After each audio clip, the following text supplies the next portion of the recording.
I'd like to introduce Andrew Cartmel and Mark, who's going to interview him. Thank you. Just a slight change to the usual way panels work, because Andrew's time's short here today. If you think of a question and we're talking, hands up straight away, and we'll come to you. So there's no... so we're open to questions. Yeah, open for questions from the beginning, so no worries. Welcome to Armadacon, Andrew. Thank you for being here. It's a real pleasure. Thanks for having me. I'd sort of like to start off by saying, how did it all start for you? What were your main interests as you were growing up? Well, I instantly loved reading.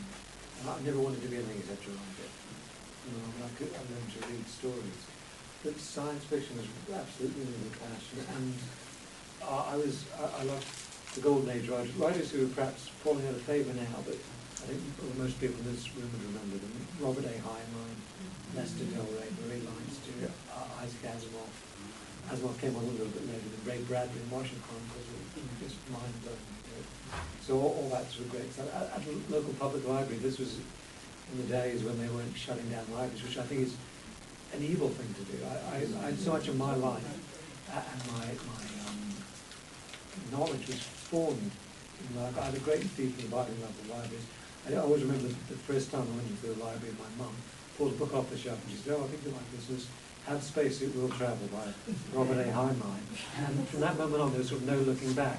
I was on a collision course with Doctor Who, probably from that point.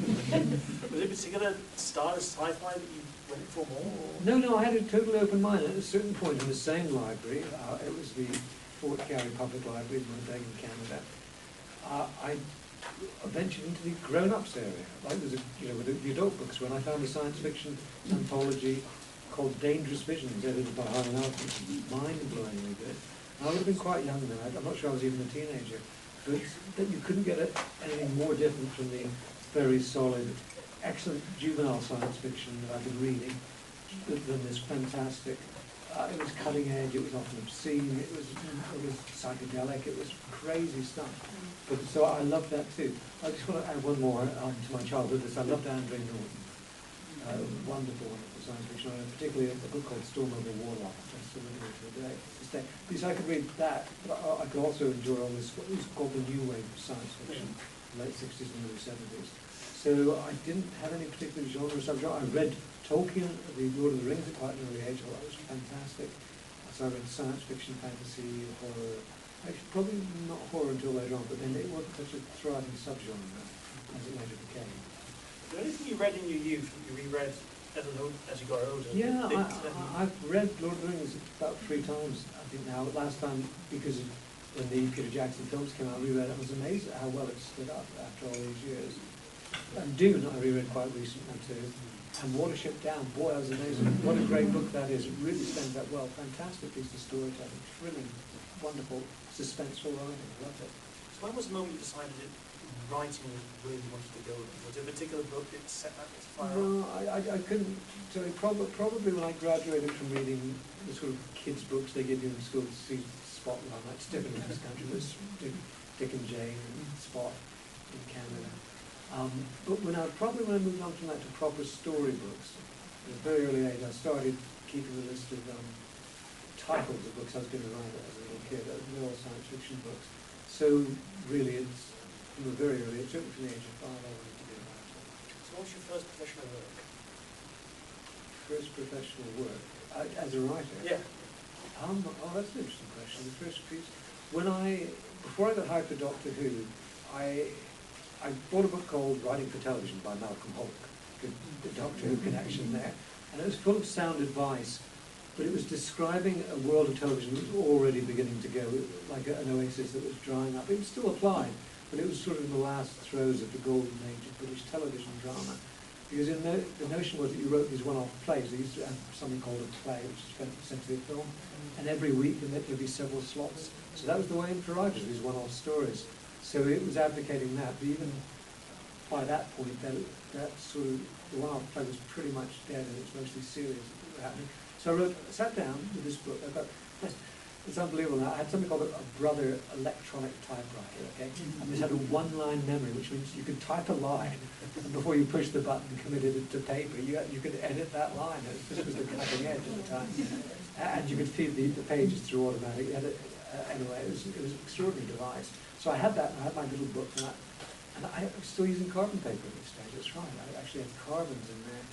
So it was another world. But that's I made a list of all the television companies, and I sent out all these scripts. And I had a little graph. I went at it very scientifically, and I didn't sell any. I got some very nice letters. I got some dismissive letters, which I still remember now.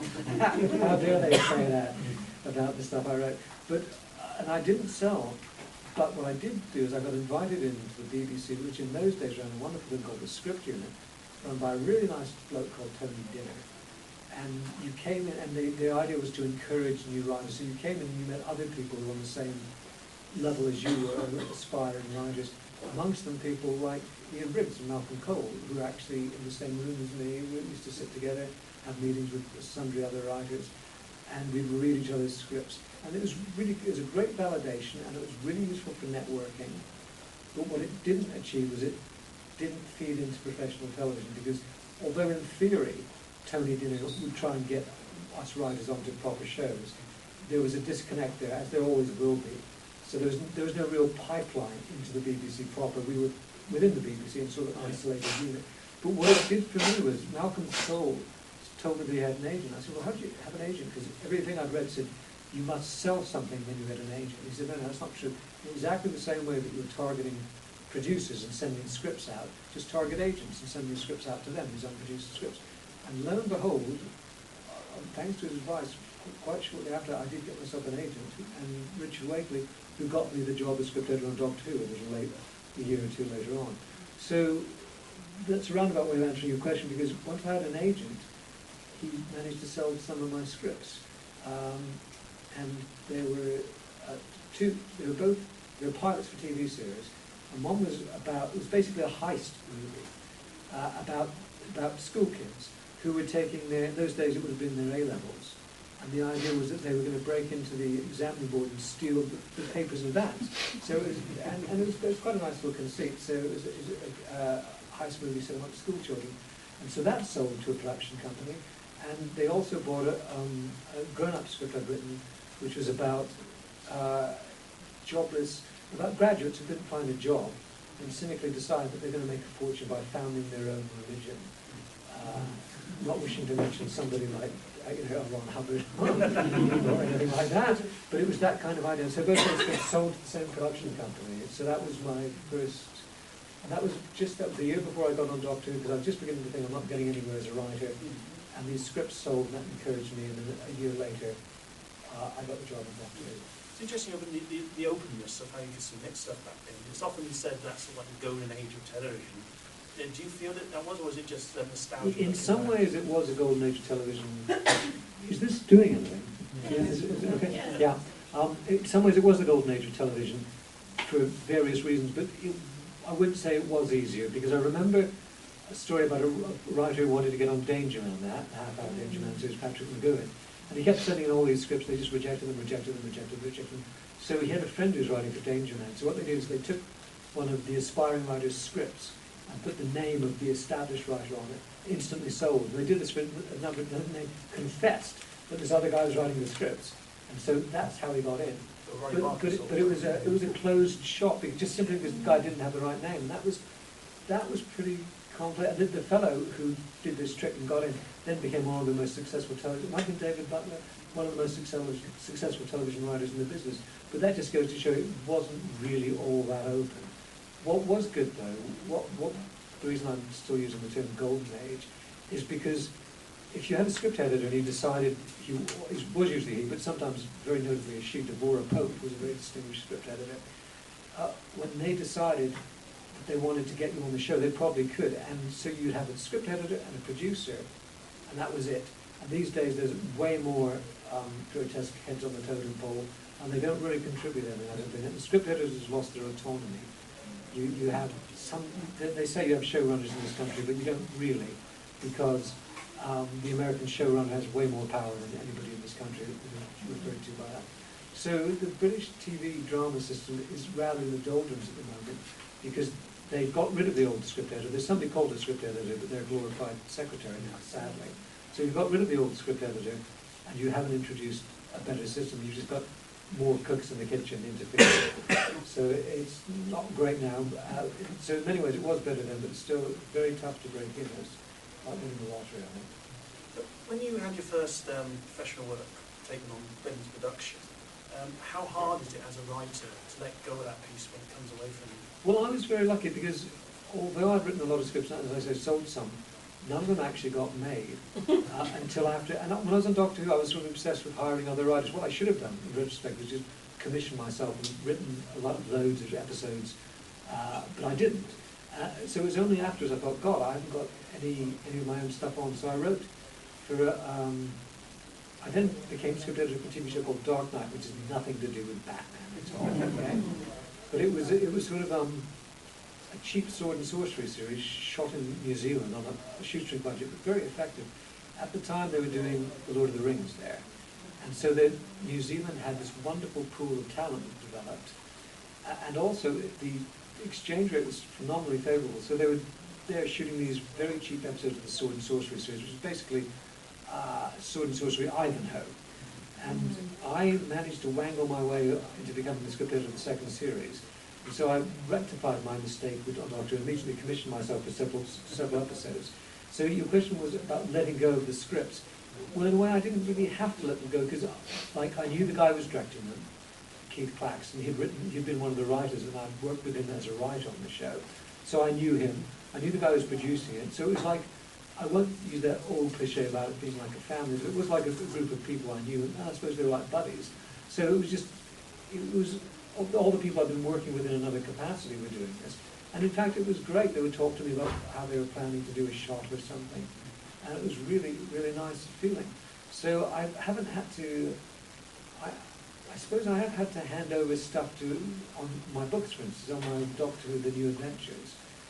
They took my book called Warhead, my first book, and they insisted on inserting some really half-baked continuity. They wanted, when they first started doing The New Adventures, they had this idiotic notion that they wanted to group the books in groups of 3 and link them. So you had Time Worm, spelled with a Y, and there were 3 books, Time Worm, colon, this, that, and the other, and then Cat's Cradle, you know, Tom, Dick, and Harry. And so they changed the title of my book from Warhead to Cat's Cradle or whatever. Still, it's like changing it. We're going to change the name of your child. You don't mind, do you? We're going to call him Cat's Cradle Edward. It was just really made me angry. And also, they wanted some stuff about a cat. Well, I tried to know as little about it as possible when I was writing the book, and I've forgotten it completely now. I just thought it was a bad idea. The whole notion was that these were supposed to be standalone novels, written to a more adult level at a greater length, with more artistic freedom. And that was the starting point. Then instantly they rode back from that and decided they wanted to give it some serial continuity. In their defense, they soon realized it was a stupid idea and they stopped doing it, but not before they'd marred my first novel. So I suppose, Mark, the answer to your question is I didn't find it very easy to hand over in that example. Have you ever gone back to your previous work and looked at it and tried to change it? I have watched the stuff I've written for television again, often with great satisfaction, but I can't read the books, and that's because it's funny, of course the scripts are fixed, but I suppose perhaps because they're more of a group effort, you have a different view of them. But with the books, they're so deeply personal, I don't want to read them in case I find either a mistake or something that I could do better now, which would be just about everything from the first word of the book to the last word.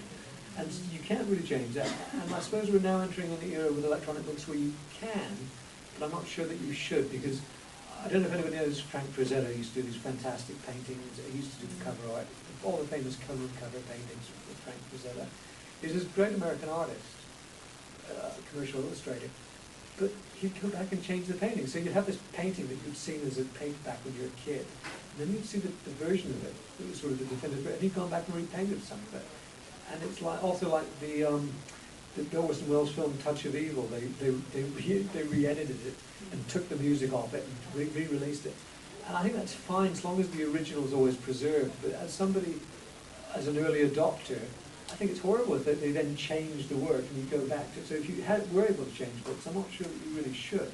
But that's the thing about books, is I tend not to reread the books. Although I've just got a 3-book deal for some crime novels I've written, so I've had to go back over those, which is different. That's different because we're grooming them for publication. polishing them up, that's all fine. But once it's actually out there, you sort of, I don't want to know about it in case there's something wrong. And it's essentially unchangeable, I think. So I do try and avoid revisiting those just for that reason. Yeah. So as a writer, what is your process then? Do you like to start with an end, a middle, and a beginning? It's very fluid, but over the years when I started writing novels, I just wanted, I want to write my novel, just start and set off on this journey. But you soon learn that's not the best way to write anything, in fact. So I now try and nail down quite a tight little storyline. You're usually forced to do that by the commercial exigencies of the marketplace, because people want to see an outline before they buy a TV show or a novel. But I think it's very good, really good discipline, because then I use that as a guide, as a map for when I'm writing. I might depart from it, but I know I've got, as you said, the beginning, the middle, and the end pinned down. And like you often start with like just a one-line pitch, and then you have a one page, and you do 4 pages. And all of those stages of the process can be very useful. It's a bit tedious doing them sometimes, but I don't regard them so much as tedious now, because I see them as being work that's done on the book in advance. I'm talking about books, for instance. Yeah. But the rest of my process really is, I take a piece of paper, A4 paper, turn it on its side, so it's what we call landscape as a reporter. I draw some lines across it and some lines down. It's just divided into about a dozen squares. And I roughly try and plot out what's going to happen. This is with a script, a comic book, a novel, radio play, whatever. So it's a good way of apportioning roughly what's going to happen when. And then if you've got a 120,000 word novel, you figure each block is about 10,000 words. It's a bit of a boring answer, but I think it's useful for anybody who's setting out to do writing. Everyone's different and every writer's method is different, but I found that tremendously useful, just realizing that you break things down. The classic thing for American screenwriters used to be that they'd have these cards, like the cards with lines on it, and you put the cards, and the thing about screenwriting is you often move scenes around. So doing it on cards would be very useful too, but it's just not my method. I just didn't really find that. But I find that tremendously useful. Yeah. So we're in the age of self-publishing now, in which companies literally just, if you pay them the money to print something, will. As someone who's had to pitch to companies to get books in script, even just pitching to TV, what's your feeling of that, where the company can just say, give us your money and we'll print your book? Well, I don't think you should give them money. I really don't. There are companies, there's one called Endeavour Press that I've had some books out with it, and they don't charge you to publish your book. They publish your book and they promote it. Well, their idea of promoting it is to send out a Twitter saying, buy this book, buy this book, buy this, which is like hitting somebody on the head with a rubber hammer, right? It's not going to be very effective. But anyway, they have had some bestsellers, although not with my books, he said bitterly. But they don't charge you to publish. Books are? I wrote a series of spy novels called the Rupert Hood spy novels, but the thing is, it's a bit, sometimes with books, it's a bit like your ex, you know, you're still fond of them, but you don't really think about them very much, and you're much into whoever is new in your life. So although those books are very good, and they're excellent spy novels as a kind of modern version of the Bond novels, I've moved on to other stuff now. So they're terrific books, but what I was getting to is that Endeavour Press doesn't charge you, they don't pay you anything. Like their business model is that you give them the book for free and then they put it out there to sink or swim. And they have had some bestsellers, and people do make I'm not going to mention 50 Shades of Grey, but people do make huge fortunes self-publishing books, and not just that one. But you really are just casting a bottle out into a huge ocean. So I don't recommend it as a route. I recommend trying to find out, get an agent, and through an agent get a publisher, and get them to give you some money for your work, because as a writer you should be paid for your writing. But if you've tried that, and if you're absolutely reaching a point of desperation, because I then went on to write these crime novels, which I adore, because I'm a vinyl nut. I collect records, mostly old jazz records. And I was thinking why I wasn't a successful writer. My friend Ben Aronovich, who was a big successful writer, he said the trick is just to write about what you really love, because he did. He wrote a series of books called The Rivers of London novels, which are really marvellous. I'm not just saying that because I'm fond of Ben, but they're great books.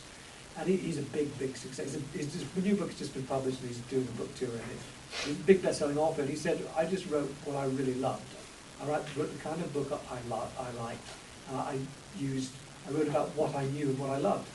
And I thought, well, what do I know and love? And I thought, well, I'm collecting records. And I thought, that's crazy, isn't it? But no, so I invented a detective called the Vinyl Detective. he solves crimes and he collects records, and each book is focused on a rare record. That's the MacGuffin for each book. So I had these books, and they were sitting around, and my agent, who's a very powerful, very important agent, what happens is, he's a bit like the cat with the mouse. Once the mouse is dead, he's not very interested. So he'd send the book out a few times. If he didn't sell it, he'd just say, oh, well, that's on to the next thing, on to the next thing. These books are dead. But they weren't dead to me. I love the books. So that was a situation where I was almost ready to self-publish them on Amazon. Amazon, anybody can self-publish a book, but Amazon's got this sort of two-tier system where if you've actually got an agent, you have a sort of slightly superior level. It's like a bit of a filter, so you can put your book out what they call their white glove program, whatever that means, white glove. So this was slightly better than just putting it out there with 10 million other books. You know, you'd get more promotion and so on. But I really didn't want to do it. I was sort of dragging my heels, and thank you God, an editor at a proper publishing house read my books and loved them. She just fell in love with them. Her name's Miranda Jewis. She's a wonderful editor. And so she bought the books. She just got them and loved them. And so I was spared the ignominy of self-publishing, because once it's out there like that, you feel that's your, the poor book, that's the only chance it's getting. So I'd think very carefully, and I'd try really hard to get a print deal before you electronically publish a book. Once you have a print deal, I think electronic publishing is great, because like people want it for their Kindle. That's wonderful. As long as you've got a real book out there, having a Kindle version of it is terrific too. My book, Script Editor, available next door. There should be a Kindle version of that. It's just I have to fill in a bunch of forms for Amazon. Trust me, I'd rather do anything in the world than fill in a form. But once I do that, it'll be out on Kindle too. I think it's good, because some people don't. It's great to have their Kindle and carry hundreds of books around on. It's a great device. Well, a lot of people are afraid of digital age now because they think it's too easy to pirate the books. Well, it is easier to pirate the books, but it doesn't seem to be going the way of. That was really a problem with music. That's killed music in the sense of people releasing albums and making a living from them, which is wrong. But then people are making a living from doing music live, so they found another way around that. But that's not going to. It's just not that easy to. I mean, it is relatively easy to pirate, but then you've got to load it up onto your Kindle. It's not going to have the same effect on books in terms of piracy. But what people were perhaps legitimately concerned about was whether it would kill off the printed book. But what is happening now is that it's not going to kill off the printed book, even if it might kill off cheap paperbacks, but people will still want a lovely hardback. So you might have a situation where you get the book on your Kindle, or a really nice, handsome, beautiful book to have in your house, which I think is great. That's actually a great way around, because I never really liked what they call trade paperbacks. They're too big to be a pocket book, they're too flimsy to be a hardcover. So if it killed the trade paperback, I'd consider that a great boon. What's the oldest book you own in? The book you've had the longest? Oh, my first book. I couldn't say exactly, but I had certainly I've got Ray Bradbury's The Martian Chronicles, which I mentioned. There's a collection of short stories by Isaac Asimov called 9 Tomorrows. That was one of the first ones I ever got. Those would probably be, Storm Over Warlock by Andre Norton. That might be one. I love that book so much. It's great. I always love animals, and this guy's got like this animal companion that's like an otter. It's just great. Just buy the book. Andre Norton is actually a woman who, in that sexist age, had to adopt a man's name to write great science fiction, but she wrote some stonkingly good science fiction and fantasy. Have you encountered this sort of prejudice in terms of publishing or writing or reading? Well, because I'm half Canadian. Yeah.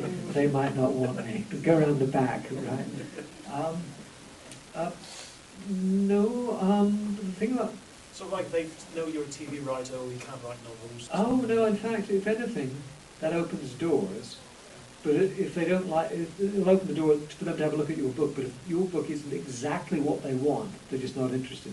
That's the thing. If any of you aspiring writers, you've got to come up. You can't second guess this. So just write what you really love, and as I say, what you know, and if you're enjoying writing the book, that's a pretty good sign somebody might enjoy reading. Never try and second. Don't think 50 Shades of Grey. Right, I'm going to write about bondage and la la la la. Never try it, because that never works. The reason 50 Shades of Grey was a huge success was because this woman, that's really what she was into. She really passionately liked it. It was her thing. So, and it wasn't a case of trying to second guess a bestseller. Some people can do that, but very few. So write what you passionately love, but then what's got to happen is like a total eclipse of the solar system. Everything's got to come into line. It's got to end up on the right desk at the right time with the right person who falls in love with it. Now that phrase just drives you crazy because you think, read my book, it's a good book. But that is what eventually happens, is the right person finds it and they're enthusiastic about it. Because even if an editor likes a book, they're going to have to fight to get it on, right? So they're going to have to care passionately about it. So in an ideal world, you give it to an agent who loves the book and goes out there and works and sells it. But then they have to find an editor who loves it. And then the marketing team at the publisher has to fall in love with it, so they go out and hustle it. But if all those things happen, you can enjoy, some good books can go out and be a big success, and you can earn a living writing, which I think is the ultimate, because then you can sleep late. And not go to work in an office. Not there's anything wrong with it. I always hated working in an office because there was some guy who would tell me what to do. What was that about? And you're supposed to sit at your desk from 9 to 5. It was madness. I suppose I was raised in the age of the hippies, so I never understood any of that nonsense. My feeling was, if you do the job, come and go as you please, do the job. It's all fine. Don't tell me what to do. I know my own stuff. And that is sort of happening with people telecommuting and doing stuff online, but we're still living in a civilization where you're supposed to come in certain hours and sit in a certain chair. It's just madness, right? It just doesn't make any sense. So I never liked that. So I couldn't really have been anything but a writer because I was ill-suited to operate in an office environment. So you've chosen the genre of crime novels to go into now. What do you find are the trappings you find a lot of writers can get into that? What are the trappings to avoid when writing a crime novel? Well, it's okay. Creepy serial killer in a basement full of trophies. You have a cop who has intuitive hunches about the serial killer. Please don't write that. It was written once brilliantly by Thomas Harris in the Hannibal Lecter novels. He created that genre. He was the first one to use the term serial killer. The thing was, he was a brilliant writer, and after him, there was like 9 million really bad imitations. Some of them not bad, but for Christ's sake, don't write about a serial killer and a profiling detective. God, please don't write that. Just because it's so overdone. And also, all the Nordic noir, although you can't put those Nordic noir books into quite such an easy pigeonhole, the presiding dominant kind of aspect of them is they're all a bit gloomy, right? They're all very gloomy. So when Ben wrote his crime novels, he made them cheerful, and people love it. People respond to what's fresh and what's different. So I'd say avoid gloominess and the serial killers. In all walks of life, I'd say that's sort of like twist culture that's all built up in novels. Oh, but I love a good twist. They knocked me out. I saw Gone Girl, which I hadn't read the book, so the movie really worked well for me. Give me a good twist. If it works, it's got to add up. Because there's nothing worse than a twist that you go back and think, oh, hang on, that doesn't actually work. Which usually, in time travel stories, that's often the problem, right? But give me a really good twist. I love it. So I'm not against the twist culture as long as it's well done. When I sit down, because I'm writing mysteries, you've got to have a bit of that, because you don't want everybody, if everybody guesses on page 1 what the solution is, you don't have a very successful mystery novel. So if you're writing murder mysteries, you sit down and it's kind of fun. And you look back at the golden age where they had locked room murder mysteries and all that sort of stuff. Agatha Christie was the mistress of that. She was great. And she did some of the great tropes, which is that you can't guess who the killer is because the killer is everybody. You've usually got the 12 suspects, but it can be, you get out of it, it's everybody, it's nobody, it's the policeman who's investigating. These are all great ones. Or, the killer gets somebody else to do the killing. There's all these fantastic things. And it's just sort of fun on a gaming level to sort of do that. So and that's part of it. I suppose the same as twists, isn't it? What about when you're writing, you got the directions, the ABC directions as you're going forward. Say you're heading for B and you find halfway through. I'm not sure what you mean by it. Sorry, do you mean the sequence of events? Yes, sequence of events. Yeah, you find them heading towards B, C logically, and you get to a point. You think I probably should have gone towards C instead. Well, if you do that thing where you put it down on paper in advance, you can usually see that coming. Because you don't want to be halfway through your novel and find that something doesn't work, because then you're either have to abandon the novel, which is terrible, or do lots of hard work, which is even more terrible. So you really want to avoid that. But I think planning in advance. On the other hand, if it seems to be going in a great new direction, like when I was writing my very first of my vinyl detective novels, the hero's best friend was going to get killed around about chapter 3, and I just loved him too much. I couldn't kill him. So he got a very bad head injury, then he came back and he's still with us, like on the 4th book. And I'm so glad. So always let it be organic and follow your instincts. I suppose the biggest lesson I learned in writing was that I approached it in a really intellectual way. And I used to have this little voice in my head saying, why don't we do this? I said, no, no, absolutely not. Because I thought the first thing that comes to my mind can't possibly be a good idea. I have to think through it really carefully, right? But that was, what a great way to kill an idea. So now, the first thing I do, I always go with those impulses. I listen to those little voices in my head. When I say voices in my head, I want you to understand that this is not in a schizophrenic medication kind of way. But just those little bits of instinct. Oh, go for it. Absolutely. Always go with your gut, as the Americans say. Don't overthink it. And like I used to write, I used to think that the way to write a character would be to write a little biography. Grew up in, liked opera, There's no better way to kill a character dead on, the patient's dead on the table. When I want to bring a character to life now, I'll just see if I can come up with one line of dialogue that's absolutely in their voice, that gives something of their nature, whether they're greedy or selfish or whatever. Once you've got that, you've kind of got the character nailed down. So approaching it in a much more organic, open, kind of instinct-led way, I find, and I think everybody would find, is a much better way to write, rather than trying to do it in this very kind of rigid, academic, formalised way. Before we move on to Doctor Who, does anyone have any book or publishing-related questions? Writing questions? If you think of them later in the Doctor Who phase, I'm very happy to just roll them out, please. Just one question. Yeah, please. You spoke about books that you loved growing up, obviously when you were a more academic reading level. What's your favourite childhood book? Say, for example, mine's Where the Wild Things Are. The Marvellous Land of Oz, Mm. which is one of the Oz sequels. It's this crazy thing. There's this guy with a head made of a pumpkin, and there's this sofa that comes to life with people are nodding, so I didn't just imagine this. I'm not sure it was the second or the third one, but I grew up and I had a replica copy with the original illustrations. So I think it's way better than The Wizard of Oz. It's an amazing book. But you mean one that's sort of woven into the fabric of my childhood? Yeah, when you were, say, 5 or 6 that you could still recite.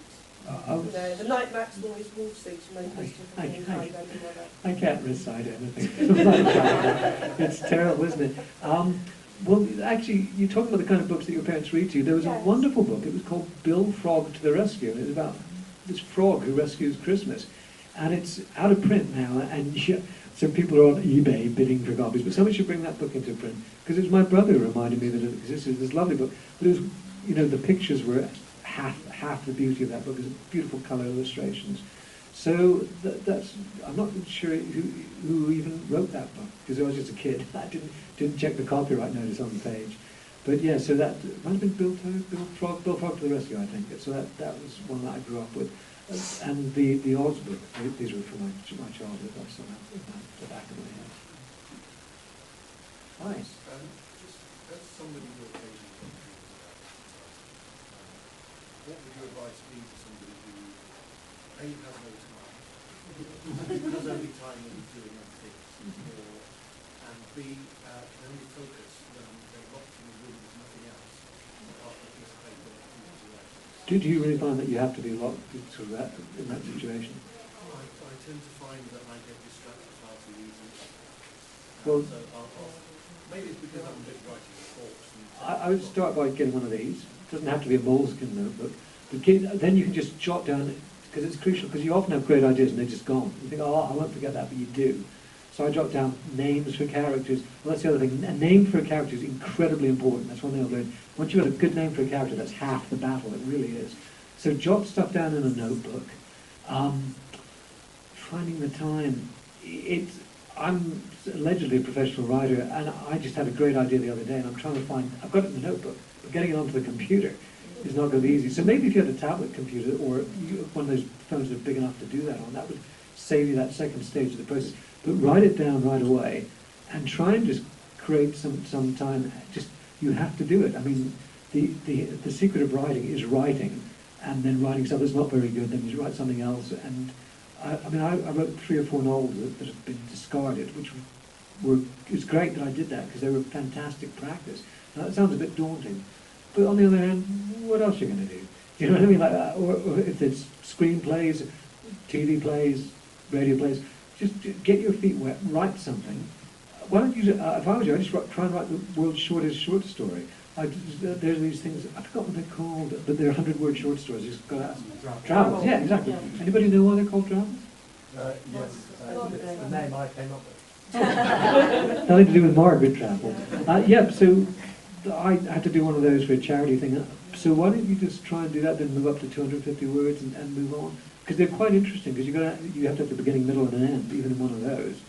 So I'd sort of start with baby steps if you really have trouble finding the time. And it's really tough to claw the time back, because it's, I've got all this stuff I'm supposed to be doing, it's just finding the time in the day. And when you're a professional writer, when you're a successful writer, it becomes even harder because you're supposed to attend all these events. So even people who are very money rich become very time poor. So it's a difficult tussle for all of us. But good luck, and I hope you do a cracking one. I was going to say that you touched briefly on sort of self-publishing, vanity publishing, I think, wasn't it? Well, yeah, what you don't want to do is pay somebody because those are just vultures taking advantage of you. But there are free platforms. I think on Amazon you don't have to pay because. I was going to say touch the other side of that, which is the need for an editor. Obviously, if you're in a publishing house, you'll have an editor, and hopefully the editor will be doing their job. That's why so much self-published stuff is. I read a self-published novel recently that wasn't bad, but every time the characters did smile, they didn't smile, they smirked. So after the third time they've smirked, I'm going crazy, and it happened about 5 times. And you change the second one to a smile, the third one to a grin, and the fourth one can be another smirk, then the fifth one is something else. But that's the sort of thing that can take an otherwise fine story and kill it dead. And it's the sort of thing that a writer might not notice because their nose is too close to the window, So all writers need somebody to read their work, and they need somebody who's not going to just be nice because they love you. So the best thing to do is to have a circle of friends who are willing to read your stuff. You get 3 or 4 people to read it. And it's good that way because if you have 3 or 4 people who are willing to read your stuff, you'll get a diversity of opinion, even if they are trying to be polite. And the important thing to remember then is you can ignore everything that people tell you about your book to change. You won't want to change anything, right, of anything you've written. So you ask people for their thoughts. What you actually want them to say is, I love it. Anything else you don't really want to hear, right? And you can ignore it. Maybe you should. But in 2 situations, you must never ignore it. Sometimes somebody will say something and it rings a bell and you think, well, I kind of thought that when I was writing the book. In that situation, you must do that. You must. And the other thing is, if 2 people independently say the same thing about your work, and no matter how much you disagree, that's a big, big red line. You should really follow that advice too. So I found that useful. Hiya. I was just going to answer the question in a strange way. You can hire editors. I'm doing a talk tomorrow and I can cover this sort of thing if you wish to do so. With all due respect, the conversation about self-publishing and anti-publishing is like the old school. Do you mean old hat? Old school. Do you mean things have moved on since then? I think so. Yeah. Well, direct your question to e-publishing this gentleman here. Very good. Tomorrow afternoon. Any other questions? Sorry, that's it. Oh, that's all right. Are you enjoying any story at the moment? Reading-wise, I've discovered Iris Murdoch, of all things. I tried to read Iris Murdoch books years ago and I thought it was terrible, but I started reading The Black Prince and I think it's great. So that's kind of a rediscovery, isn't it? So I'm really loving that. On television, I discovered Game of Thrones. What an obvious thing to say, but I think it might be the best television series ever. I just love it. I really, really love it. I mean, there's loads of. I haven't read the books. I've just bought the stack of books, right? It's funny. I've done it that way round. The rest of my family read the books first, and then said, "Yeah, this is a pretty good television series, considering the adaptations you usually get." Yeah. I've done it the other way round as a result of watching that. I got the first one just on Kindle. I think it's better that way. Stop then. because I'm going to run out of TV series very quickly, but I've got the books, so that's great. So hopefully we'll love the George R.R. Martin books, so I'll be able to say that quite soon. In June I saw the De Laurentiis film Birds that everybody planned that I enjoyed, and I just now finished Chapter House. Yeah. Well, I've read the whole novel about 6 times. But the Lynch film is quite interesting because it's really wacky and bizarre, but it's actually quite extraordinary. I think they've done a re-editing of it, but it was but this is the one that was the David Lynch did everything on the Steen was in it, and that's what actually put me onto the story because it's I mean the 2 television series that followed after that. Well, I haven't watched those yet. I'm interested because they have more room to follow Yeah, the it novel. is. It kind of comes. I mean, the characters look so different, but but it does follow the story more. A bit more faithfully, I think. Yeah. But, Sorry, I'm talking about something. no, please do. This is good. Oh, this is an open floor. Yeah. Anybody, any other questions? If you think of as we're moving along, please just interrupt. So I am here under not false pretenses, but under Doctor Who pretenses. So we should definitely talk about Doctor Who. Okay. So how aware were you of the show before you actually joined? Well, I wasn't familiar with the continuity, but I was absolutely aware of the show because it was right through culture, like a stick of Brighton Rock. It was absolutely there. It was up there with the Avengers or the miniskirt or the car. It was a great British icon of the 60s. So I was completely cognizant of Doctor Who and the basic tropes, the TARDIS and everything. And I'd seen some episodes when I was a nipper, which did my head in. And they'd stayed with me absolutely. It was very, very odd because when I was in Canada, we got a few fleeting episodes, but the one I saw that I'd never forget was I think it was the second Dalek episode where they capture the Dalek and unscrew the lid and it comes oozing out. Yeah. Wow, that's really, the Daleks were pretty impressive, but that, I never forgot that. So and also I had the annual with Cartmel and the sort of insect creatures on the front, if that means anything to anybody.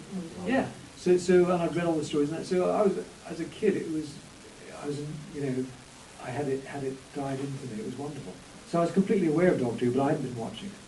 Were you aware of the slightly falling out of love favour of the BBC? No, not until I joined the show, and then I began to realise there was some certain odd aspects to it, like it had been on hiatus, and John, the producer, and obviously bore the scars of various altercations, both with the BBC higher-ups and also with the people at DW Doctor Who Bulletin, is that what it is? Who were campaigned to kick him out. And see, I didn't really know any of this. And also, my predecessor, the script editor Eric Saywood, had left under a cloud, like he had stormed out. He had a huge row with John. I only discovered this after I joined up. So I learned all these things as I went along.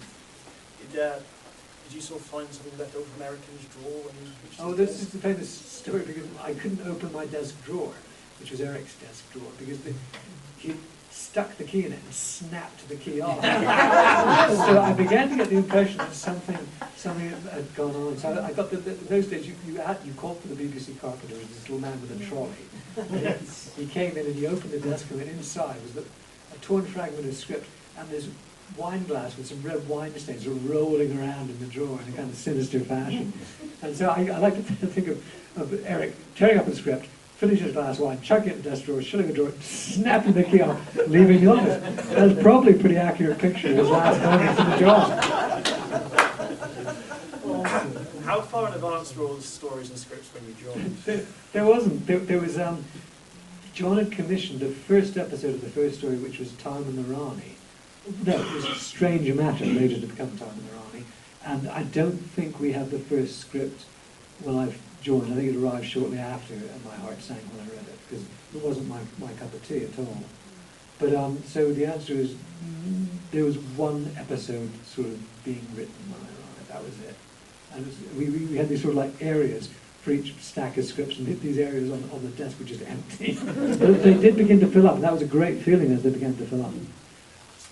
How much control did you have when you first joined? Well, it's sort of a yes/no question, because John gave me enormous freedom, but not on that, because he wanted to cover himself by having this story commissioned, so he'd already commissioned Pip and Jane. So with Pip and Jane, I had no freedom whatsoever. But with the rest of it, I had enormous freedom, and increasing freedom when John realised that I knew what I was doing. I think his main concern was that the stuff would be recognisably Doctor Who. Doctor Who has a strange... So many writers would come in and try and do something resembling Doctor Who, and either they had no idea about science fiction, or they did have an idea about science fiction, but it wasn't Doctor Who. It was like, some kind of space opera or something else. And Doctor Who's a tough one. It looks pretty straightforward, but it's actually really, really quite tough to wrap your head around.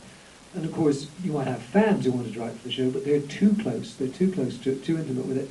And they'd have the Doctor calling the TARDIS old girl or something, which is of a certain era, which they would have loved, but it wasn't of our era. So you had all those problems. So it was a very tough series to write for. But I had a clear idea of one way of doing it, I was sort of coming off the back of, at the time I was reading these wonderful comics by Alan Moore, like The Swamp Thing, which were extraordinary, which was sort of science fiction but different. I could see how this would work with Doctor Who, and Love and Rockets, which really informed things like the character of Ace. So that had sort of given me a very clear steer on ways that we could do the show. And when John realised that I had a clear vision and that it would work, he was tremendously good about giving me a free hand. You know, sometimes you'd dig his heels in, sometimes you'd get angry, but by and large it was a dream job. Well, there's a huge tonal shift between, I think, 24 and 25. Well, people say that, and people often come up to me and say, oh, we love 25 and 26, well, 24 is obviously crap. And I think, oh, hang on, because to me it was a continuum, and we were just moving in a direction. I think by the time we did Dragonfire, which is a really good script, marred by less than brilliant direction, and actually the design is really good, but the lighting is really bad. So John Asbridge had done these brilliant sets. Then they used to pour the light on them so you could see that they're set, right? So it was just madness. Sympathetic lighting would have gone a long way. And also, the people who did, there's this sculpture. Kane goes on and on about the beauty of this sculpture of his dear departed love, and it looks like a melted ice wally. And so in some areas, that wasn't John Asbridge, that was a different group of designers, and they weren't very interested in Doctor Who, they were just interested in having a good time, so that was rubbish. And then you've got the creature in Dragonfire. The creature was conceived, obviously it was completely influenced by Alien, right? H.R. Giger's Alien. But it was brilliant, because the idea was you had this very tall, very skinny guy with a huge head. And it was great. And they actually, one of the special effects team was the guy who was going to wear the suit, because he was really tall, like 6'3" or something, really skinny. But of course, the way that the world is, the producer wanted to give one of his mates the job of being the creature, and he's this short little guy with a pot belly. So you got this the dragon becomes this short little guy with a pot belly, sort of wandering around with his big head, and so there goes your monster. He's shot, right? So there was a lot of things wrong with Dragonfire, but I think Dragonfire shows clearly where we're going, because we got the new companion. Mel wasn't a good companion. Bonnie Langford was quite capable of being a good companion, but they'd written a pretty dead-end character for her, and she had these terrible costumes, and all she did was scream, so she never really had a chance. So I really think that, but I think we were moving in the right direction as soon as we hit Paradise Towers. I thought we were starting to get it right. But I think if anybody doesn't like season 24, millions don't, I think they do. I think good things have begun to happen with Dragonfire. So certainly Dragonfire shows the way that we were heading. But as I said, I didn't see a big divide. It wasn't like I sat down. Season 21, and think, I'll just do a bunch of crap, and season 25, maybe this time I'll take it more seriously. It was really just a learning curve, and also you're stuck with certain things. I was stuck with Pip and Jane initially, and then I was stuck with Bonnie, which sounds terrible, but I was stuck with the way that they conceived Mel's character, which was a dead end. So you kind of had to, you couldn't really reboot the character, so you needed a new character. So we set about creating a character who was the antithesis of that, which is why we had Ray in Delta and the Bannermen, who would have been a very viable companion, and then we had Ace in Dragonfire, because John, being a wily old Foxwood producer, didn't put all his eggs in one basket. He said, come up with two potential female companions, we'll see how they play out, and we'll choose which one's which. And then he just looked at Sophie playing Ace, he said, oh, there's no competition. But that was that's obviously thanks to Sophie, but it's largely, so hugely thanks to the way Ian Briggs wrote her. He did such a great, I'm getting a little tingle thinking about it. He did such a great job writing that character, because I conceived the character for reasons of BBC copyright. We couldn't let one of the writers invent a character, because then they get some money every time the character This could never be allowed to happen. So I was on a staff contract, which means I was just ripped off. They just rip off my ideas. So I had to create the character. So I wrote a page, less than a page, and the character's called Alf. You know, a female character with a male name, a little cliche. And it was the bare bones of Ace. It was all there, but then Briggs took it and he sort of sprinkled magic dust over it. He called her Ace because she said Ace, so a much better name. And he brought her to life. Like I had this interesting, I like to think of it as I had this kind of Homer Simpson sketch. It's like a sketch Homer Simpson might make. And then you know, Leonardo da Vinci comes along and says, oh, we might improve that sketch just a little bit here. And that's sort of what Briggs did with Ace. It was the same character, but magnificently enhanced. So I think we really began to show what we were capable of with that story. With Ace, were you going from a relatable character, or did you just sort of naturally evolve? Well, you have to remember, I saw what we had with Mel, So I wanted to do the opposite. I wanted somebody who was a fighter, not a screamer. I wanted her to be kind of, in those days, it would have been, she was kind of, she would wear Doc Martens, whereas that's not the sort of thing that Mel would have worn. Mel was very prissy and girly and screamy. So obviously I wanted something absolutely the opposite of that, both because it was a reaction to that, but also because it was a better character for the story. I wanted a proactive, I wanted somebody who could fight along the Doctor's side, somebody who was helpful and useful, and not somebody who just get into trouble and scream and be a device for the plot.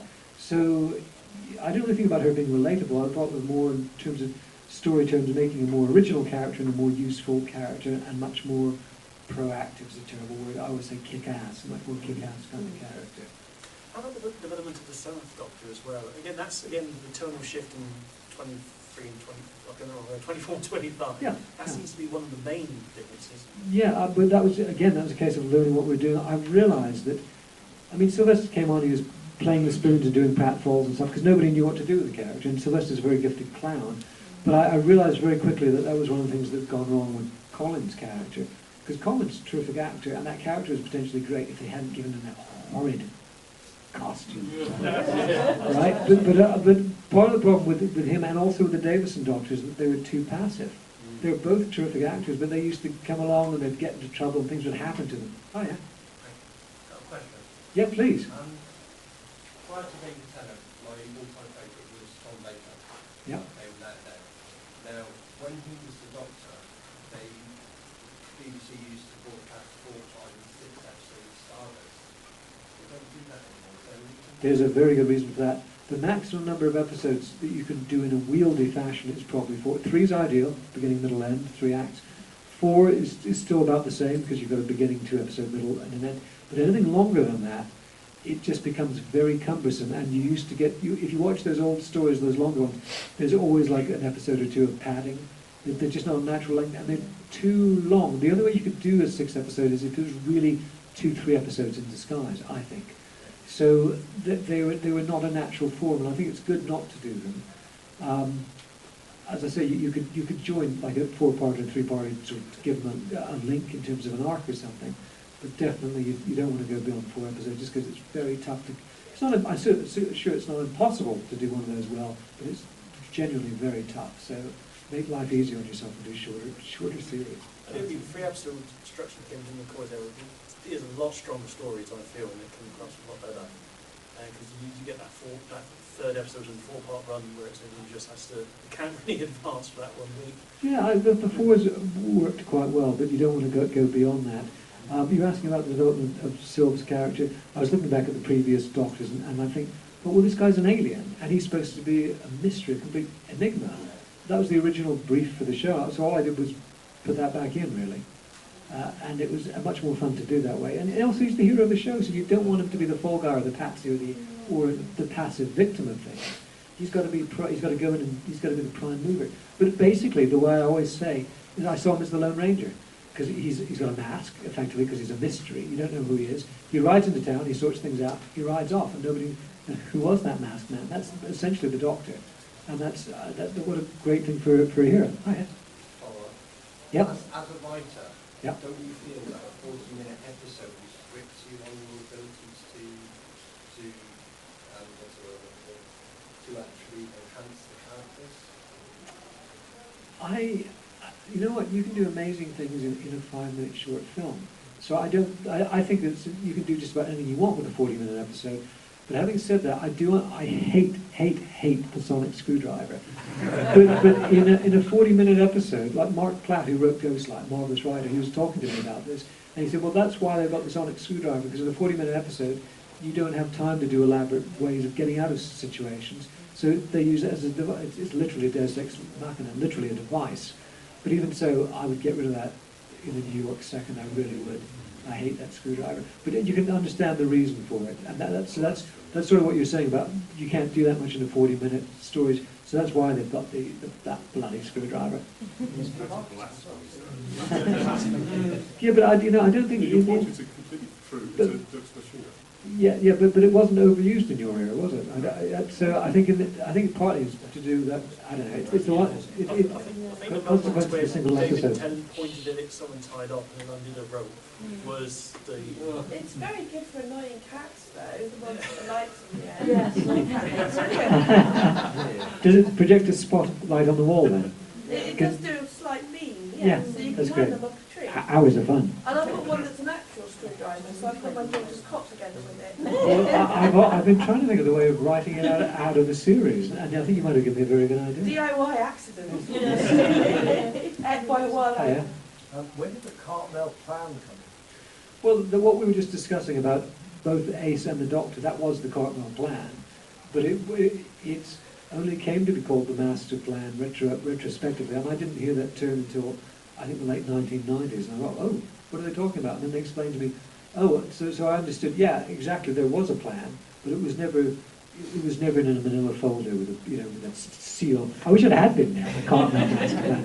I could auction that on eBay for a few, but maybe I should come up with one, eh? But no, because it was just what we were doing, and it was the right thing, I think, to do at the time.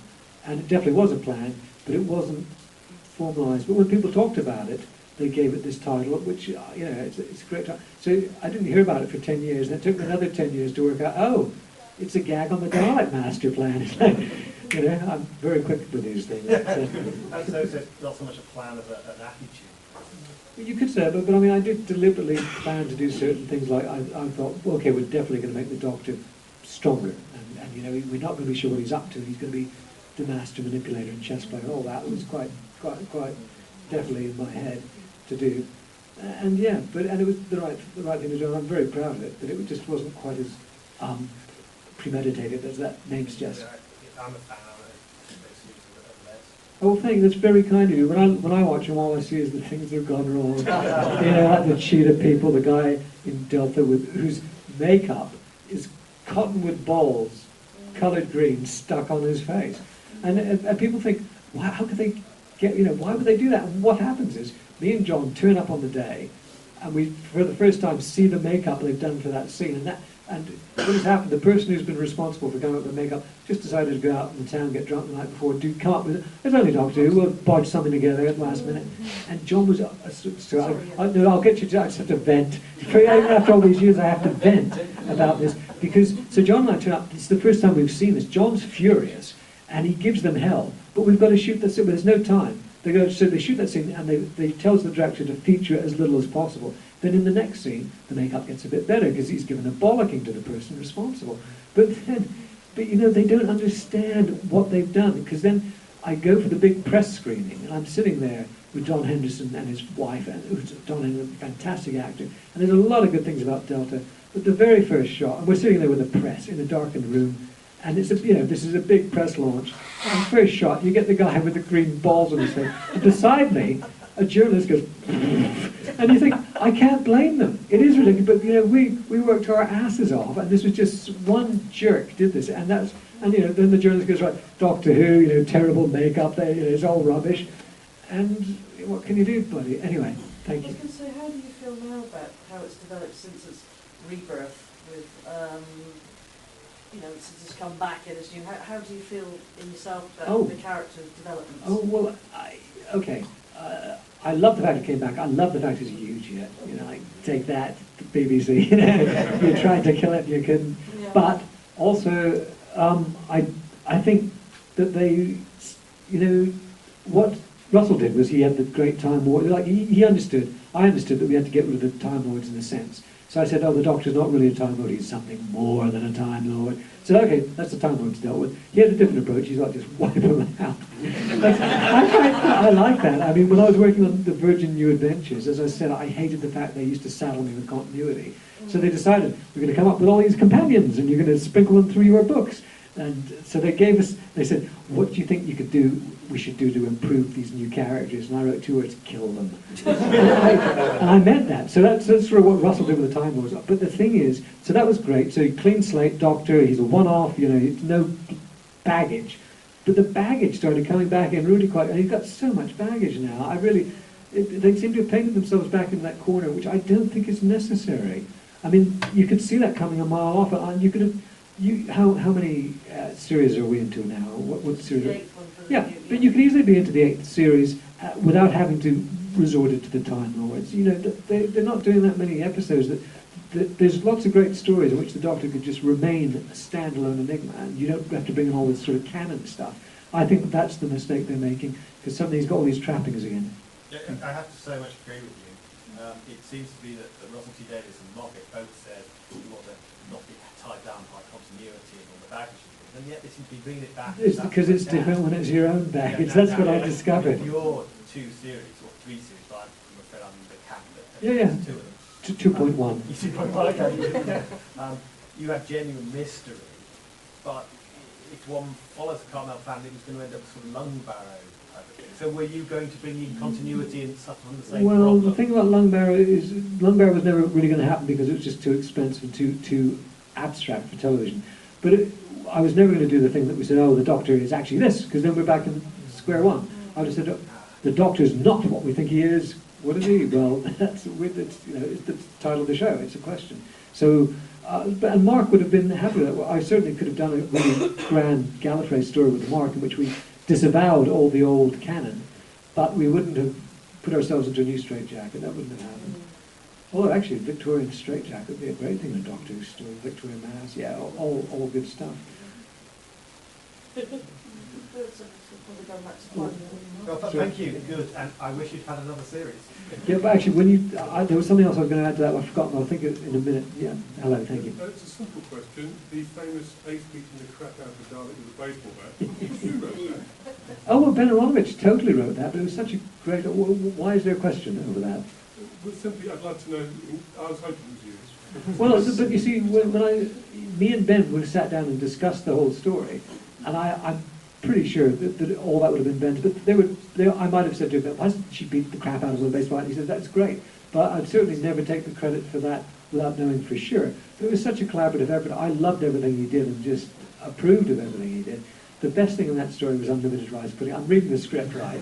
The script never existed before. Ben has been up all night writing it. He's delivered it to the BBC. I'm reading it. I come to unlimited rice pudding, and I just crack up laughing. I get on the phone to him and say, I can't believe how good this is. He said, oh, it was 3 a.m. I just wrote that. I didn't think you'd let me say that. I also love the sugar speech. Oh, about the consequences of the sugar. I wouldn't be here if not for sugar. So That's classic Ben, because he actually thinks in sociological terms. The whole thing about no colours, that sign in the window. And I remember Mark Shivas, who was the head of BBC Drama. I couldn't tell you how proud I was of that, because I thought, this is really important, meaningful stuff. So we're showing him that episode, because what used to happen in those days is you'd shoot an episode, you'd have a VHS tape of it before transmission, you'd go to the head of department, and you'd sit in his nice office on a sofa and have a VHS, and you'd watch the episode with him. And if it turned out that, you tried to defecate on the Queen's corgi, you'd have some objections, but otherwise you'd say, that's fine, off it goes. And so we're watching that episode, I'm waiting for the scene where she finds the sign, I'm waiting, and Shivers' phone rings. So he doesn't stop the tape, he goes and has a phone call, and meanwhile, my favourite scene in the whole show is winding past on the screen. It's gone, he comes back, sits back down, he's obviously not going to rewind it. So I made him rewind it, like this, you never do this with Shivers. So Shivers got off very shirty, and he said, I don't think she should, I think what she should have done is, that's not very good because you haven't made your point, she should have taken the sign and torn it up. So I thought, I was crestfallen, I thought, we missed it, we should have torn it up. The man in the office at the top says we should have torn it up. And then years later I was talking to Ben, he said, that's nonsense. That overdoes it. He said, it's perfect the way it is, because it's, it's not this is the way society was. So, and he's right, so it's a perfect little scene. To hell with Mark Shivers. Yeah. Very devil's advocate for the minute here. All the complaints about how limitations of the BBC resources. Should the BBC have been making Doctor Who at all at that point, or should they have been given out to the independents?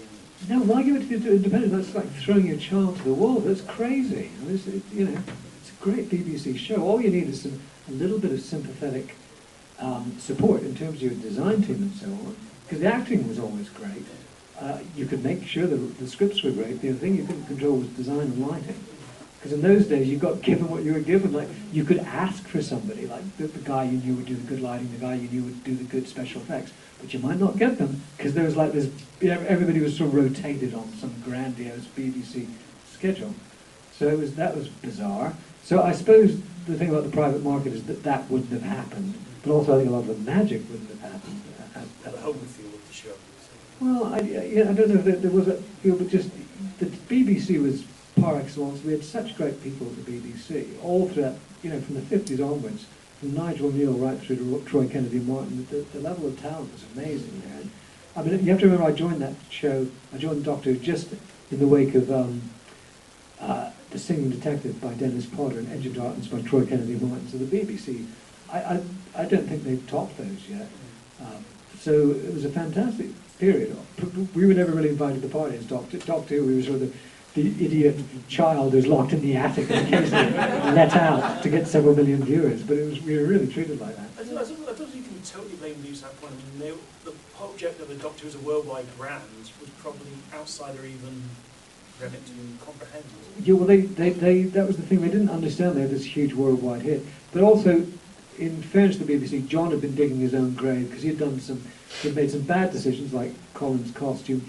They'd made Colin a very unsympathetic character, and he needn't have been like that. So that whole Colin had a really unfair shake on the show because the show reached its nadir at that time, and there's all sorts of reasons for that. So it became what they call it became a vicious cycle because the stuff that John was presiding over wasn't that great, and there's a lot of things wrong with it. But then the BBC would get pissed off, and they'd cut his resources, and they'd say, do this and that. So it got kind of worse, and so we ended with Trial of the Time Lord, which I thought was not good. Since we mentioned John then, the man in the myth. People might be aware of the JNT book, which is full of scandal and horrifying things, all of which I totally believe. But there's another aspect to the man. Fortunately, I mostly saw the good aspect to him, and so I tend to defend John, because although I saw both the good and bad of him, the good far outweighed the bad. I mean, the bad was that he was rather an immoral character in his private life, which I didn't know about, but when I read about it, I thought, oh yeah, that makes sense. And he drank way too much, but he had quite a tormented existence to some degree, so I really see the man. I mean, he was a bit difficult to work with because he was very paranoid, but you understand that because people were getting petitions together to get him to resign. The villagers were gathering with the torches to chase him up the windmill, so no wonder he was a little bit paranoid at the time. But he gave me enormous creative freedom. He kept doing things like casting these huge star people who I'd never heard of, distorting the show with star castings. That was a bit of a pain. And the worst thing he ever did was when he insisted on the monsters being more monster-like, but we couldn't achieve that. So, for instance, I wanted, if anybody remembers Mags in The Greatest Show when she transforms into a werewolf, it's great. It stands up now. She's genuinely scary because it's reflecting contact lenses, bit of makeup, fangs, claws, that's it. And it's great, and good lighting, that's it. It's fantastic. And that's what the cheetah people should have been in Survival. And if they had been like that, feral, but minimal, then that show, I mean, it's a wonderful classic show, but every time the cheetah people come on, it's like, the teddy bear's picnic. When we approached John, I said, this is what we should have. There should be fangs and eyes, and that's it. And he said, no, they've got to be a proper monster. So we ended up with those dreadful costumes, which aren't bad. I mean, if you look at them as costumes, they're really good costumes, but they don't make them seem scary or feral or predatory or like cheetahs. They'd be great if they were lovely, cuddly creatures who were friendly. In a children's story, they would be great, but for our purposes, they were terrible. Did they like George? Yeah, well, that was difficult in that particular episode, but because she has to interact so much with the cheetah person. So you could, but as a rule, yeah, the unseen monster, there are two ways to do it, the unseen monster or the humanoid monster. Well, I was just talking about the humanoid. Those are the two you could get away with when you couldn't guarantee that your monster effects would be great, which they can do now. So, yeah, that's wonderful. Coming with a natural history background, to produce natural history, Wow. I like the cheetah people, because they don't advertise much hours of bloody real cheetahs, and they are very cute. And then they massacre something. If I could change one thing about the cheetah people, it's the big fluffy claws. If they'd given long, horrible talons, then they would have been creepy. You would have still had the problem that their faces couldn't express anything, but it is those mittens are the ultimate problem of the cheetah people. So I respect your views and you're right too. When was the we would have rolled into the next series, we would have introduced a new companion, and she would have been much more of an Emma Peel type, if anybody knows what that means. Oh, yeah. Yeah, and she would have been a safe cracker, and we'd actually dreamed up this scene, me and Ben. I can't remember who came up with it, so I'll give us both credit. Where she goes into a country house party, and she goes up the stairs, and she removes an old painting, oil painting from the wall, and there's a big safe on the wall, and she takes off her gloves, and she cracks the safe, and she opens it, and the doctor's in there, and he says, "Oh, thank God you turned up, it's getting stuffy in there." And that's how we were going to introduce her. Yeah. And it would be a great companion. So when you talk about things like that, I do feel a sense of regret. So it's a shame, because we would have, kept on kicking ass and taking names for another season at least. Yeah, and Sylvester was really just hitting his stride. We really just knew what we were doing. You can see that in Survival. Survival's so tight. Ghostlight's so crazy and weird, isn't it? That whole series is terrific. So, never you mind. As we got that, going up against Coronation Street, was there an act to kill it, or was it just an empty slot for it? Well, no, it wasn't an empty slot. It's just that they hated the show, and they thought, whatever we're going to put up against Coronation Street is going to get creamed. Okay, which baby do we want to leave on the motorway to get run over by a particular lorry? Oh, here's Doctor Who. That was the thinking about that. But it got 5 million against it. Yeah, well, to his credit, he realised that there was a hardcore of viewers who would go anywhere, so it made sense in that sense. But I think as soon as you moved it from its natural slot on Saturday, early evening, I think that's terrible, sacrilege to do that. But, you know, as I say, Grade was responding to some of the worst Doctor Who episodes that had ever been done under the aegis of John. So I can totally see Grade's point of view. But you see, none of these people think what they've seen before is what they're going to see again. So they were still trying to kill the show while we were turning it around, and we did turn it around, which is the most infuriating thing. And but you see, they didn't watch it, they didn't pay attention. So once they got it in their head, they had this sort of vengeance on virus thing that was too violent, and the Doctor was too unsympathetic, and John Nathan Turner was not easy to deal with. Once they had lodged in their brain, it was impossible to dislodge it. So they probably took great pleasure in pulling the plug on us, because they still thought it was like that. But, you know, we turned it around, and when I say we, that includes John, who put the show in the hole, got the show out of the hole. So more power to his elbow, because I couldn't have done a thing without his support. So, Question back there. Hi, Gentlemen, how would you feel about working on the new series of Doctor Who? I would love to work on the new series, but I'd have to get rid of that screwdriver.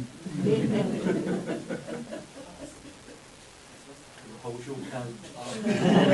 Thank you, sir. Thank you all very much. I'm happy to keep asking questions. They drag me off stage with a big hook, like on vaudeville. So anybody else got any more? You call me down one. I'm not, because I stopped watching, actually I have to admit, pretty much I stopped watching it after Colin Baker, I think, like I said, Yeah, I came back to yeah. a bit of Sylvester before it, but it became the man in the funny white suit with the plant stuck to his chest, or something like that, or something. It became Yeah, very and you see, constant. Mark Flanagan, who's a very astute observer of the show, said before John Nathan Turner's tenure, none of the Doctors had costumes. They had clothes, and sometimes eccentric clothes. But, you know, suddenly there was like, and the question mark motif turned up as if he knew what his show was called, which really Because I can vexes understand me. them needing to have a new style. Yeah, You know, the kind of which is particular fine. style, you know, like the leather coat or the trench coat or the bow tie or the checkered trousers or something like that, or the Exactly. little funny thing. But it was interesting because it was how the idea of doing an independent film with BBC with Paul McGann, because that was filmed in Canada, wasn't it? It was, it was Vancouver. Yeah. And it was directed by a very talented director called Jeffrey Sachs, and I thought the production values were very good. I thought McGann was a great doctor. Yes. But the script didn't work, and it didn't work because it wasn't Doctor Who. You know, like he's riding around on a motorbike. What's that because about? they seemed to make it for another audience that wasn't British. They were trying to make it work for an American audience, and the only way you can make a British show work for an American audience is to make it intensely British. Yes. To again cite The Avengers, or Midsummer Murders, or vintage Doctor Who, all that stuff that is it's got to have that nutty British thing to it, and then the Americans will go for it. What they won't go for it is a watered down attempt to do their stuff, which we can't do as well. The movie was when Paul McGann got kissed. You know, and then the Master again was Eric. Yeah. But do you think that might have, in your would that probably had some way in perhaps somebody thinking about kickstarting again a few years later, or was it just a one-off that came out that failed? It is what they call a flash in the pan, and I know what that actually means. It means when you have an old-fashioned gun, there's a spark, but the gunpowder doesn't actually catch. That's exactly what that was. The gunpowder didn't catch, and that's because the script wasn't right, and the script wasn't. They were trying to do sort of an Indiana Jones type thing. You know, he climbs down that, the unwinds the fire hose. His ending was quite interesting, you know, how they took, how when I used to be in there, so I don't really the bang bang too hard. That seems to be a little bit weird. Well, I love the yeah. whole beginning with Sylvester. Yeah. So I love the fact that Sylvester got to be shot in a high budget environment in a Yes. nice TARDIS with that, you know, the music playing. That was all lovely. But from that point on, it was sort of like, let's try and do Doctor Who as something completely different and blow it, because that's what you have to. You always have to preserve the essential flavour of the show. More of a romantic hero, didn't they? Sort of more romantic. Yeah, well, that, the younger look of not entirely unknown in the period recently, is it? That's supposed to favourite. Terence Dix is very much against what he calls snogging in the TARDIS. And he's got a really good reason for it, because he says with his lifespan, the Doctor, compared to the companions, is like us and our pets. Because, you you have a pet and you become attached to it, but it's going to die, and you might have 20 pets in your lifetime. And it's and when you think about that in terms of having any romantic or sexual relationship, he's right. Terence Dix talks a lot of sense about the show, and I agree. So no sonic screwdriver, no snogging in the TARDIS. Stop it immediately. One quick last one. Yeah, please. I'm a fan of Delgado as the master, but what do you think about her being a lady now? Well, I think it's great, but I also think that in a way it's kind of a test run or a dry run for the notion of a female Doctor, which I don't think there's anything wrong with that either. This was printed not to, they weren't going to do it for years, were they? Because otherwise never going to happen, this, that and the other. I don't think that came from the fans for such, but it's sort of more half official, you know. We've got the Doctor's daughter. Well, actually, I think we do something like we've got quite a few generations, because you had a granddaughter at the start and a great-granddaughter. So what happened to Yeah, but I don't think she was. If I was in control of the canon, she wasn't really his granddaughter, because you don't want anything that domestic or down to earth. Yeah. So all these people who have supposed relationships with them, it's not what it seems. That's the way I'd go at it. Plus which, if she could live for thousands and thousands of years, it would have been really mean to dump her off. Yeah. Boy, would she be bored again. Going back to the master, I mean, that's quite an interesting concept. Yeah, I mean, you can keep regenerate more, as well. yeah, I mean, I would love their ministry when we master, but that's the unbiased. But, Yeah, but female villains are great. I mean, the Yeah, Rani because was in it can be a principle a lot more- terrific there's a villain, lot just not adequately used so far, especially in the Lucy second was a story. good idea, but the last two episodes, I think she's only just being a little bit naughty at the moment. yeah. I think there's room for... Come on, killing all Destroy the entire Oh, planet. just a little. Come on, I think it's the giggling insanity. Yeah, Yes. we've actually I don't want her to she be a is. cut, I don't want the master to be a cut-price joker. No, True. He is completely insane. Yeah, But yeah. then, traditionally in Panto, when I've done it, the villain opposite of Dane is a lady being a man, and the Dane is a man being, so it is good to have a naughty lady person.